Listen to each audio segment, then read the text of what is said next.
नमस्कार दोस्तों, स्वागत है आपका आज के मुख्य समाचार में। सबसे पहली बड़ी खबर में आपको बताएंगे, उपचुनाव नतीजों के बाद पैनिक मोड में आए मोदी सरकार क्या किसान आंदोलन पर भी यू टर्न लेगी। इसी के साथ दूसरी बड़ी खबर में जिक्र होगा कि राकेश टिकैत, जब सरकार 5 साल चल सकती है तो किसान आंदोलन क्यों नहीं। तीसरी बड़ी खबर में आपको बताएंगे कि हरियाणा ने घटाया पेट्रोल पर वैट लेकिन डीजल पर बढ़ा दिया। कांग्रेस का दावा लूटजीवी का खेल देखिए। दोस्तों, हर एक खबर की गहराई में आपको ले जाएंगे, लेकिन दोस्तों खबर में आगे बढ़ने से पहले अगर आपको भी ऐसा लगता है कि 5 राज्यों के चुनाव में महंगाई का असर पड़ेगा और भाजपा का सुपड़ा साफ होगा तो आप अभी इस वीडियो को लाइक कीजिए और इस लाल बटन को दबाकर चैनल को सब्सक्राइब करके घंटी बजाइए और कमेंट में लिखे जय हिंद। चलते हैं पहले खबर की तरफ। उपचुनाव नतीजों के बाद पैनिक मोड में आए मोदी सरकार क्या किसान आंदोलन पर भी यू टर्न लेगी। जी हाँ दोस्तों, उपचुनावों के नतीजे आने के बाद पैनिक मोड में आए भाजपा ने जिस तरह आनन फानन में पेट्रोल डीजल की कीमतों में कमी करने और ऊपर में अनाज के साथ तेल, दाल, चीनी और नमक भी बांटने का ऐलान किया है, उसके बाद क्या अब सरकार किसान आंदोलन पर भी यू टर्न लेगी। खास तौर से तब जब यह बात साफ तौर पर उभर कर आ गई है कि किसान आंदोलन के प्रभाव का जो मुख्य इलाका है दिल्ली के आसपास का हरियाणा, राजस्थान, हिमाचल, वहाँ भाजपा का सुपड़ा पूरी तरह साफ हो गया है। हिमाचल में भले अभी अन्य इलाकों जैसा आंदोलन न हो, परंतु हाल के दिनों में सेब उत्पादक किसानों में वहां अदानी के प्राइस मैनिपुलेशन के खिलाफ जबरदस्त गुस्सा है और अदानी के पूरे खेल को 3 कृषि कानूनों से जोड़कर देखा जा रहा है। न सिर्फ मंडी की लोकसभा सीट और तीनों विधानसभा सीटों को भाजपा ने खो दिया है, बल्कि अग्रणी सेब उत्पादक शिमला की कोटखाई सीट पर तो भाजपा उम्मीदवार को महज 2644 वोट 4.61% मिले और उसकी जमानत जब्त हो गई। इसी तरह दक्षिण भारत में किसान आंदोलन के सर्वाधिक प्रभाव वाले राज्य कर्नाटक में मुख्यमंत्री के गृह क्षेत्र में भाजपा खेत रही। मध्य प्रदेश के यूपी से लगे रैगरपुरा सीट पर भी भाजपा हार गई, जहां किसान आंदोलन की हलचल है। 3 कृषि कानूनों के खिलाफ अपनी फसल की उचित कीमत के लिए लड़ते किसानों तथा मेहनतकशों के भाजपा विरोधी आक्रोश में आसमान छूती महंगाई, चौपट कारोबार और बेकारी ने आग में घी का काम किया है, जिसका खामियाजा भाजपा को भुगतना पड़ा है। संयुक्त किसान मोर्चा ने कहा है कि विधानसभा उपचुनाव में विशेषकर हरियाणा, हिमाचल प्रदेश और राजस्थान में जहां जहां किसान आंदोलन ने अपनी ताकत लगाकर मतदाताओं से किसान विरोधी नीतियों के लिए भाजपा को दंडित करने का आग्रह किया था, वहां परिणाम भाजपा के खिलाफ गए। उपचुनाव के नतीजे भारतीय जनता पार्टी के लिए एक चेतावनी है। अगर वह सरकारी नीतियों को जनता के हितों के अनुरूप नहीं बनाती है तो उसे इसके परिणाम भुगतने पड़ेंगे। चलते हैं अगली खबर की तरफ। राकेश टिकैत, जब सरकार 5 साल चल सकती है तो किसान आंदोलन क्यों नहीं। जी हाँ दोस्तों, किसान नेता राकेश टिकैत ने किसानों और अन्य नेताओं के साथ गाजीपुर प्रदर्शन स्थल पर ही मारे गए किसानों और जवानों को याद करते हुए दिवाली मनाई। इस दौरान आंदोलनकारी किसानों ने ड्यूटी निभाने के दौरान शहीद हुए सैनिकों के लिए 2 दिए शहीदों के लिए नामक एक कार्यक्रम भी आयोजित किया। मीडिया से बात करते हुए टिकैत ने कहा कि केंद्र सरकार ने किसानों से आखिरी बार 22 जनवरी को बात की थी। उन्होंने कहा कि किसानों ने सरकार को 26 नवंबर तक का अल्टीमेटम दिया है, उस तारीख तक किसानों के विरोध का 1 साल होगा।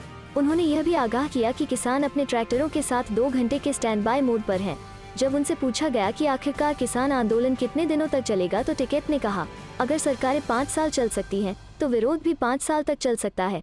उन्होंने कहा कि प्रदर्शन स्थल पर लोगों की कम भीड़ कोई मुद्दा नहीं है। टिकैत ने कहा कि लोगों के विचार और राय उन्हें बड़ा बनाते हैं, न कि केवल शारीरिक उपस्थिति, इसलिए विरोध स्थल पर भीड़ कम होना कोई मुद्दा नहीं है। उन्होंने कहा कि उनके किसान 2 घंटे के स्टैंड बाय मोड पर तैयार हैं। बात दें कि राकेश टिकैत ने केंद्र को 26 नवंबर तक का समय दिया है। अल्टीमेटम देते हुए टिकैत ने कहा है कि तय समय तक कृषि कानूनों को लेकर अगर कल ही फैसला नहीं लिया तो किसान 27 नवंबर किसान गांवों से ट्रैक्टरों से दिल्ली के चारों तरफ आंदोलन स्थलों पर बॉर्डर पर पहुंचेंगे और पक्की किलेबंदी के साथ आंदोलन मजबूत करेंगे और आंदोलन स्थल पर तंबुओं को भी मजबूत किया जाएगा। चलते हैं अगली खबर की तरफ। हरियाणा ने घटाया पेट्रोल पर वैट लेकिन डीजल पर बढ़ा दिया। कांग्रेस का दावा लूटजीवी का खेल देखिए।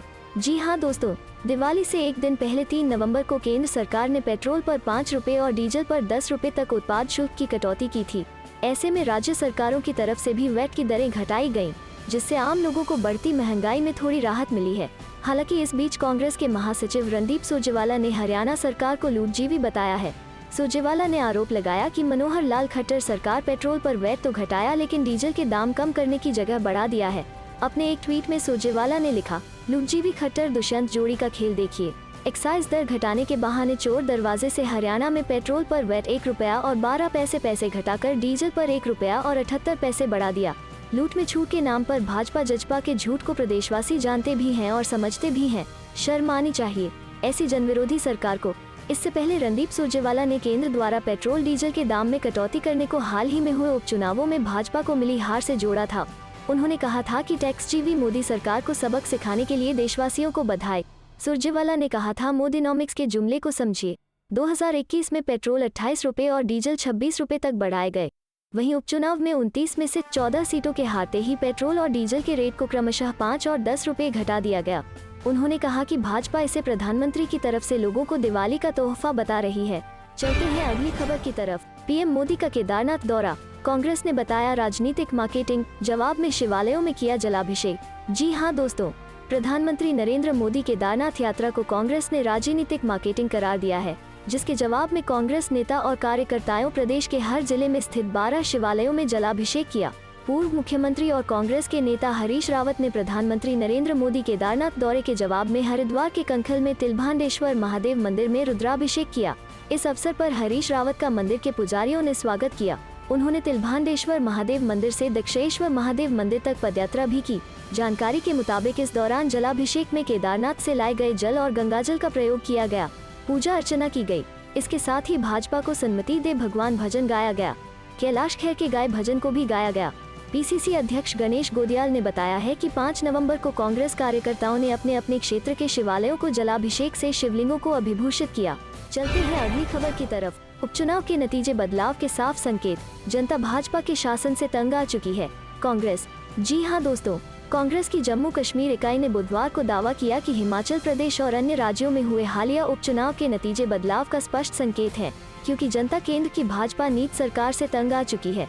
मंगलवार को आए 29 विधानसभा सीटों के उपचुनाव के नतीजों में भाजपा और उसके सहयोगी दलों को 14 पर जीत मिली, जबकि कांग्रेस ने 8 सीटों पर जीत दर्ज की। हिमाचल प्रदेश को छोड़कर अन्य राज्यों में अधिकतर सीटें सत्तारूढ़ दल के खाते में आईं। हिमाचल प्रदेश में कांग्रेस ने सभी 3 विधानसभा सीटें और मंडी लोकसभा सीट भाजपा से छीन ली।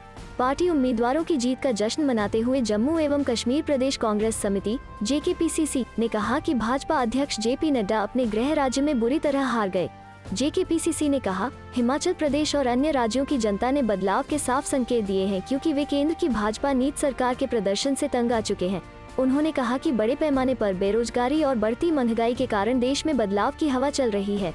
चलते हैं अगली खबर की तरफ। पटाखों पर बैन, फिर भी रात भर आतिशबाजी, अब जहरीली हवा में सांस लेने को मजबूर उत्तर प्रदेश। जी हां दोस्तों, उत्तर प्रदेश की योगी सरकार ने दिवाली के मौके पर यूपी के नोएडा समेत कई शहरों में पटाखों पर पूरी तरह बैन लगा दिया था।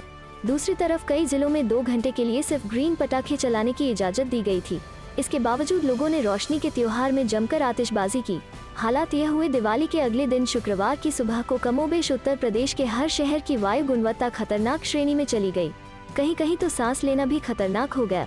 दिल्ली एनसीआर में शुक्रवार को वायु प्रदूषण के कारण धुंध छाया रहा। एक तरफ सुप्रीम कोर्ट ने पटाखे बेचने और खरीदने पर प्रतिबंध लगा रखा था, दूसरी तरफ राज्य सरकार ने भी सख्ती के आदेश दिए थे, लेकिन सारे आदेश धरे रह गए। भले ही यूपी में 2 घंटे के लिए आतिशबाजी की टाइमिंग निर्धारित की गई थी, लोगों ने देर रात तक पटाखे चलाए। इसके चलते दिल्ली एनसीआर, पश्चिमी उत्तर प्रदेश में जबरदस्त वायु प्रदूषण हुआ। मेरठ में कई स्थानों पर देर रात AQI 500 के पार चला गया। इसके अलावा यूपी की राजधानी लखनऊ के साथ कानपुर, नोएडा, गाजियाबाद, मेरठ, आगरा, वाराणसी में भी वायु प्रदूषण रहा। चलते हैं अगली खबर की तरफ। यूपी कन्नौज में अखिलेश यादव बोले, मतभेद भुलाकर चुनाव की तैयारी में जुटे, भाजपा के झूठ का पर्दाफाश करो। जी हां दोस्तों, उत्तर प्रदेश के कन्नौज में सपा के राष्ट्रीय अध्यक्ष अखिलेश यादव ने सैफई से लखनऊ जाते समय एक्सप्रेसवे पर ठठिया विशिष्ट मंडी कट पर पहुंचते ही कार्यकर्ताओं को देखकर अपना वाहन रुकवा दिया। उन्होंने सपाइयों को दिवाली पर्व की बधाई दी, साथ ही कहा कि जनता के बीच जाकर खूब जनसंपर्क करो, सपा के कामकाज गिनाओ, भाजपा के झूठ का पर्दाफाश करो। उन्होंने कहा कि मतभेद भुलाकर चुनाव की तैयारी में जुटने की जरूरत है। विधानसभा चुनाव में तीनों सीटें सपा के खाते में आनी चाहिए। अखिलेश यादव गुरुवार को पत्नी डिम्पल यादव के साथ सैफई से लखनऊ जा रहे थे। इसकी भनक लगते ही पार्टी के पदाधिकारी व कार्यकर्ता ठठिया विशिष्ट मंडी कट पर पहुंच गए। कार्यकर्ताओं को देख सपा मुखिया ने काफिला रोक लिया। वाहन से बाहर निकलकर सपा के जिला प्रवक्ता विजय द्विवेदी से बातचीत करने के बाद मौजूद सपाइयों को संबोधित किया। उन्होंने कहा कि सभी तरह के मतभेद भूलकर चुनाव में जुटने की जरूरत है। अब आम आदमी प्रदेश की सत्तारूढ़ भाजपा सरकार के बारे में सब जान चुका है। उन्होंने कार्यकर्ताओं से कहा कि जनता के बीच जाकर सपा के शासनकाल की याद दिलाकर भाजपा से तुलना कर उन्हें जागरूक करें। जिला प्रवक्ता विजय द्विवेदी से एक विधानसभा में 10 से ज्यादा टिकट आवेदकों के मामले में सपा मुखिया ने कहा कि आप लोग इसकी चिंता न करें, टिकटौथियों को हम संतुष्ट कर लेंगे। विशिष्ट मंडी व परफ्यूम पार्क का निर्माण अधूरा है, यह बताने पर सपा मुखिया ने भरोसा दिलाया कि सरकार आने के बाद सभी बंद काम पहले चालू कराए जाएंगे। जिला प्रवक्ता ने प्रबुद्ध सम्मेलन की बात कही तो सपा मुखिया ने कहा कि आयोजन करें, वो समय जरूर देंगे। इस मौके पर श्रेष्ठ द्विवेदी, सगीर अहमद, लल्ला, सुमनलता व राजेश यादव आदि मौजूद रहे। चलते हैं अगली खबर की तरफ। कानपुर में जीका वायरस का कहर, 30 नए मरीज, कुल संख्या 66 हुई। जी हां दोस्तों, कानपुर में 30 और लोग जीका वायरस से संक्रमित पाए गए हैं। इसके साथ ही जिले में जीका वायरस के मरीजों की संख्या बढ़कर 66 हो गई है। जिलाधिकारी विशाख जी अय्यर ने शुक्रवार को बताया कि कानपुर में 30 और लोगों में जीका वायरस का संक्रमण पाया गया है। उन्होंने बताया कि जिले में जीका वायरस के संक्रमण का पहला मामला पिछली 23 अक्टूबर को सामने आया था, जब भारतीय वायुसेना के एक अधिकारी इसकी चपेट में आए। तब से अब तक यह संख्या बढ़कर 66 हो गई है। वायुसेना केंद्र के आसपास के इलाकों में लोगों के नमूने एकत्र किए गए थे, जिन्हें जांच के लिए लखनऊ के किंग जॉर्ज चिकित्सा विश्वविद्यालय भेजा गया था। एयर ने बताया कि जीका वायरस से संक्रमित लोगों में 45 पुरुष और 21 महिलाएं शामिल हैं। यह वायरस मच्छरों से फैलता है। मच्छरों के नाश के लिए अभियान चलाया जा रहा है। इसके अलावा स्वास्थ्य विभाग की टीम बुखार के मरीजों और गंभीर रूप से बीमार लोगों को चिन्हित कर उनका इलाज कर रही है। उन्होंने बताया कि स्वास्थ्य विभाग के अधिकारियों को निगरानी और वायरस की जाँच के लिए घर घर जाकर नमूने लेना सुनिश्चित करने के आदेश दिए गए हैं। मुख्यमंत्री योगी आदित्यनाथ ने भी जीका वायरस का प्रकोप फैलने से रोकने के लिए त्वरित और प्रभावी कदम उठाने के आदेश दिए हैं। चलते हैं अगली खबर की तरफ। अकेले मोदी फैक्टर से मुश्किल है राज्यों में जीत, उपचुनाव के नतीजों से सबक लेगी भाजपा। जी हां दोस्तों, देश की 3 लोकसभा सीटों और 13 राज्यों की 29 विधानसभा सीटों पर हुए उपचुनाव के नतीजों ने भारतीय जनता पार्टी को निश्चित तौर पर चौंकाया होगा। 2014 के लोकसभा चुनाव के बाद से अब तक ब्रांड मोदी के नाम पर चुनाव लड़ती आई भारतीय जनता पार्टी को ये नतीजे इस बात पर अब सोचने को मजबूर करेंगे कि आखिर अकेले मोदी फैक्टर से भगवा पार्टी कब तक राज्यों में जीतती रहेगी। क्या ब्रांड मोदी के अलावा अब राज्यों में मजबूत लीडरशिप पर भी ध्यान देने की जरूरत है। पश्चिम बंगाल, महाराष्ट्र से लेकर असम और मध्य प्रदेश तक में जिस तरह से नतीजे देखने को मिले, उसने यह इशारा कर दिया है कि अगर भाजपा राज्यों में लीडरशिप को मजबूत करने पर ध्यान नहीं देती है तो फिर मोदी फैक्टर ज्यादा दिनों तक उसे सत्ता की कुर्सी पर नहीं बैठा सकती। दरअसल हाल ही में हुए उपचुनाव में बीजेपी गठबंधन को 29 में 15 सीटों पर जीत हासिल हुई है, जबकि कांग्रेस के खाते में 8 सीटें गई हैं।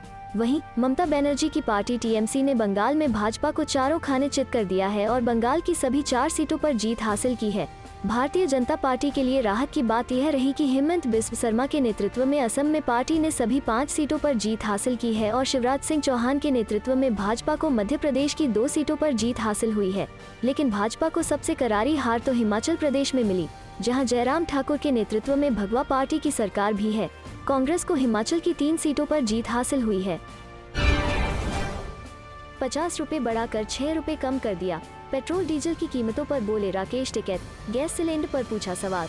जी हां दोस्तों, दिवाली से एक दिन पहले लोगों को राहत देते हुए केंद्र सरकार ने पेट्रोल और डीजल पर लगने वाले वैट में कटौती की है। इन कटौती को लेकर भारतीय किसान यूनियन के राष्ट्रीय प्रवक्ता राकेश टिकैत ने मोदी सरकार पर निशाना साधा है। उन्होंने कहा कि 50 रुपए दाम बढ़ाकर 6 रुपए कम कर दिया, इसे 60-65 तक ले आना चाहिए। एक निजी न्यूज चैनल से बात करते हुए राकेश टिकैत ने कहा कि तेल के दामों को और कम करने की जरूरत है। वहीं इसके पीछे की वजह को लेकर टिकैत ने कहा, सरकार ने आने वाले चुनावों को लेकर यह कटौती की है। सरकार दिखाना चाहती है कि देखिए हमने दिवाली का तोहफा दिया है। उन्होंने कहा कि 100 रुपए तेल के दाम पहुंचाकर 5-10 रुपए घटा दिए हैं। जिस रफ्तार से तेल के दाम बढ़े हैं उसी हिसाब से फसलों के भी रेट बढ़ाए जाए। हालांकि तेल के दामों में कटौती को लेकर राकेश टिकैत ने कहा कि इससे सांस लेने भर की राहत तो मिलेगी, लेकिन इसमें और कटौती की जरूरत है। वहीं गैस सिलेंडर के दामों को लेकर उन्होंने कहा कि तेल के दामों में मामूली कटौती तो कर दी, लेकिन गैस सिलेंडर के दामों पर क्या हुआ, बाकी चीजों के दामों पर क्या हुआ। बता दें कि देश में बढ़ती महंगाई को लेकर मोदी सरकार जनता के गुस्से का सामना कर रही है। माना जा रहा है कि इसको देखते हुए बुधवार को केंद्र सरकार ने पेट्रोल और डीजल पर लगने वाले वैट में क्रमशः 5 रुपए और 10 रुपए की कटौती करने का फैसला किया। इस फैसले के बाद कई राज्यों ने भी अपने स्तर पर वैट में कटौती की है। गौरतलब है कि उत्तर प्रदेश, गुजरात, गोवा, कर्नाटक, उत्तराखंड, असम, मणिपुर, त्रिपुरा और बिहार की सरकारों ने पेट्रोल और डीजल पर लगने वाले वैट में कटौती की है। खास बात यह भी है कि इनमें से यूपी, गोवा, उत्तराखंड, गुजरात और मणिपुर में अगले साल विधानसभा चुनाव होने वाले हैं। वैट में कमी होने के बाद चालू वित्तीय वर्ष में होने वाले कर संग्रह में करीब 60,000-65,000 करोड़ की कमी हो सकती है। चलते हैं अगली खबर की तरफ। बीजेपी को पूरी तरह हराना होगा, तभी पेट्रोल डीजल की कीमत 50 रुपए से नीचे आएगी। संजय राउत।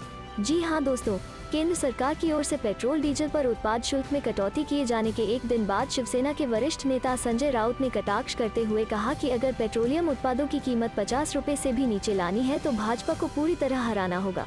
राज्यसभा सदस्य राउत ने संवाददाताओं से बातचीत में केंद्र सरकार पर निशाना साधा और कहा कि ईंधन की कीमत 100 रुपए से ऊपर बढ़ाने के लिए किसी को भी बहुत कठोर होना पड़ता है।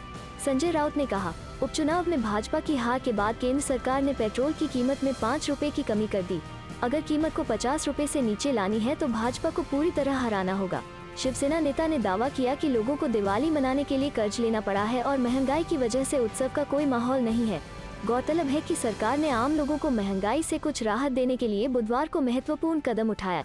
ईंधन के दाम रिकॉर्ड स्तर पर पहुंचने के बाद केंद्र ने पेट्रोल और डीजल पर उत्पाद शुल्क में क्रमशः 5 रुपए तथा 10 रुपए की कटौती की। चलते हैं अगली खबर की तरफ। पी चिदम्बरम की थ्योरी, बताया क्यों मोदी सरकार को कम करने पड़े पेट्रोल और डीजल के दाम, जाने कहां सबसे कम और कहां सबसे ज्यादा हुई कटौती।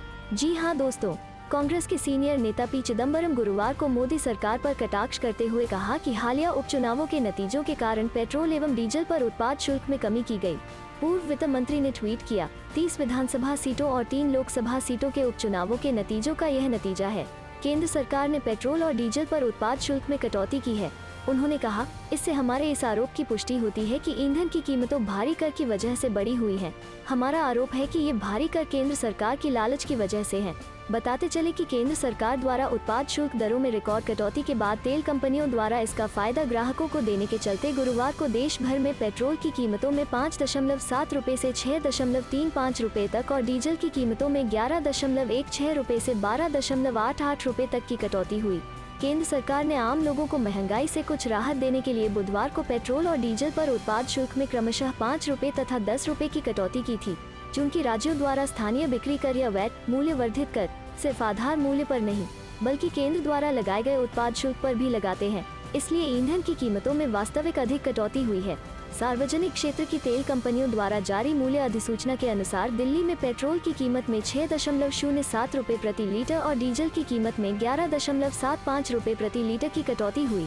चलते हैं अगली खबर की तरफ। 4 जिलों के किसानों द्वारा कृषि मंत्री की कोठी का घेराव, नारेबाजी से गूंजा आसमान। जी हां दोस्तों, पटियाला, संगरूर, बरनाला और मालेरकोटला आदि 4 जिलों के हजारों किसानों ने यहां पंजाब के कृषि मंत्री काका रणदीप सिंह की जन्मभूमि स्थित निजी कोठी का जबरदस्त घेराव कर जनजीवन ठप कर दिया। सभी सड़कों पर पुलिस की तरफ से बैरिकेड लगा रखे थे, परंतु किसानों के जत्थों के कारण जिला पुलिस की तरफ से किए गए सभी प्रबंध बेकार हो गए। एसएसपी हरचरण सिंह भुल्लर की तरफ से किसानों के धरने कारण पुलिस कप्तानों केसर सिंह और महताब सिंह गिल का नेतृत्व नीचे डीएसपी राजेश छिब्बर सहित 4 डीएसपी, 1 दर्जन एसएचओज, 498 पुलिस जवान यहां तैनात किए गए थे। मोहल्ला करतारपुर स्थित खेतीबाड़ी मंत्री की कोठी की ओर जाते सभी रास्ते बैरिकेड लगाकर सील किए गए थे, जिस कारण लोगों व दुकानदारों को भारी परेशानी का सामना करना पड़ा। भारतीय किसान यूनियन एकता उपग्राहक के प्रधान हरमिल सिंह तुंगा और जनरल सचिव जसविंदर सिंह सालूवाल ने कहा कि डीएपी खाद न मिलने कारण कोठी का घेराव करना उनकी मजबूरी बन गया है। किसान नेताओं जगतार सिंह कैलाझाट, दरबारा सिंह जिला जनरल सचिव संगरूर और सौदागर सिंह जिला जनरल सचिव लुधियाना आदि ने आरोप लगाया कि बेमौसमी बरसात कारण करोड़ों रुपए की फसलें बर्बाद हो गई, परंतु मुख्यमंत्री चरणजीत सिंह चन्नी के निर्देशों के बावजूद गिरदावरियां नहीं हुई। मुआवजा मिलना तो दूर की बात है। मोदी सरकार ने कृषि कानून लागू कर अन्नदाता किसानों को बर्बाद करने की साजिश रची थी। चलते हैं अगली खबर की तरफ। पीएम नरेंद्र मोदी के केदारनाथ दौरे से ठीक पहले कांग्रेस ने दागे 10 सवाल। जी हां दोस्तों, प्रधानमंत्री नरेंद्र मोदी के 5 नवंबर के केदारनाथ दौरे को लेकर कांग्रेस ने घेराबंदी शुरू कर दी। नेता प्रतिपक्ष प्रीतम सिंह ने पीएम के दौरे से 24 घंटे पहले केंद्र, राज्य सरकार और भाजपा पर 10 सवाल दागे हैं। उन्होंने कहा कि भाजपा को प्रचंड बहुमत देने वाली प्रदेश की जनता भाजपा से अपने सवालों का जवाब चाहती है। सवाल यह है कि आखिर भाजपा ने चुनाव के दौरान किया एक भी वादा क्यों नहीं निभाया। उत्तराखंड को अच्छे दिन लाने का वादा करने वाली भाजपा ने आज उत्तराखंड को सबसे बुरे दिनों में लाकर खड़ा कर दिया है। भाषणों में उत्तराखंड से अत्यधिक आत्मीयता दिखाने वाले नेता ने धरातल पर आकर केवल छल ही करते आ रहे हैं। आज हजारों सवाल हैं जिनका जवाब भाजपा को देना ही देना है। कांग्रेस के पीएम मोदी से सवाल 1, आपदा से निपटने के लिए राज्य को आर्थिक पैकेज क्यों नहीं दिया। 2, चुनावी वादों के अनुसार राज्य के किसानों के कर्ज माफ क्यों नहीं किए। 3, उत्तराखंड के बेरोजगार नौजवानों को रोजगार की कोई व्यवस्था क्यों न की। 4, महंगाई दिन ब दिन बढ़ रही है, रोकथाम के लिए प्रयास क्यों नहीं किए। 5. उत्तराखंड ने प्रचंड बहुत विकास के लिए दिया था, वो विकास क्यों नहीं हुआ? 6. शिक्षा स्वास्थ्य के बजाय गांव-गांव घर-घर शराब पहुंचाने पर जोर क्यों रहा? 7. कुंभ के दौरान फर्जी कोरोना जांच घोटाला कर श्रद्धालुओं की सुरक्षा से खिलवाड़ क्यों? 8. देवस्थानम बोर्ड बनाकर उत्तराखंड की धार्मिक परंपराओं पर कुठाराघात क्यों? 9. चुनाव के वक्त 100 दिन में लोकायुक्त बनाने के वादा आखिर क्यों भुला दिया? 10. गैरसैंण को ग्रीष्मकालीन राजधानी बनाया और उसके बाद सरकार ने मुंह क्यों फेर लिया? भगवान केदारनाथ जी के एक भक्त के रूप में नरेंद्र मोदी जी का उत्तराखंड में स्वागत है, लेकिन एक प्रधानमंत्री के रूप में नरेंद्र मोदी जी से कांग्रेस और प्रदेश की जनता अपने सवालों का जवाब चाहती है। वैसे जनता अब भाजपा की असलियत जान चुकी है। वर्ष 2022 के विधानसभा चुनाव में जनता भाजपा की विदाई करते हुए हमेशा के लिए छुट्टी पा लेगी।